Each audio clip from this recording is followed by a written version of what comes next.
as a tenant, you moved into an apartment, you did a lot of renovations in that apartment, then within that same year, your landlord served you notice to quit.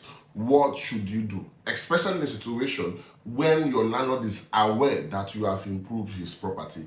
Can you sue and ask for compensation, or can you leave just like that? What exactly should you do? Now, you can only sue your landlord when you make renovation in his property, when your landlord gave you consent to do that.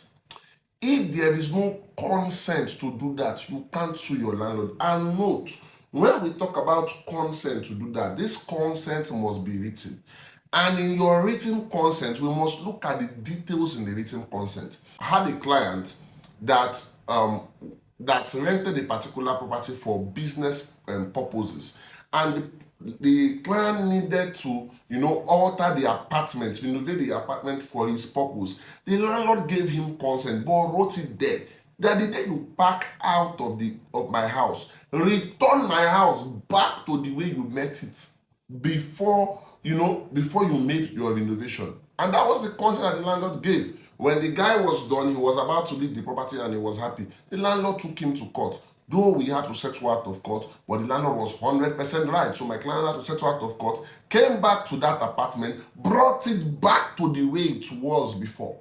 Because what you call renovation in your apartment may not be suitable to your landlord.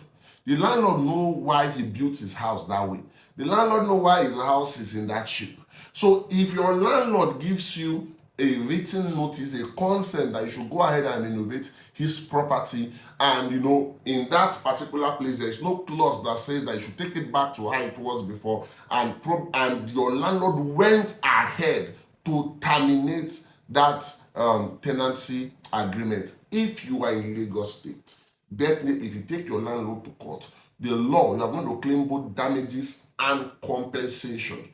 That is what the law provides. However, if you don't have the written consent of your landlord, or in the written consent it is stated that I should take the apartment back, if your landlord takes you to court, even though you improve his apartment, you are the one that will pay for damages. So you see, everything works side by side. It all depends on what you agree with your landlord, what is contained in your tenancy agreement, and if consent was given to you or not. Did you gain value from the video? Share it in the comment section. I'd like to hear from you. Don't forget to give me a follow. Like this video so you keep getting more legal content like this. Thank you.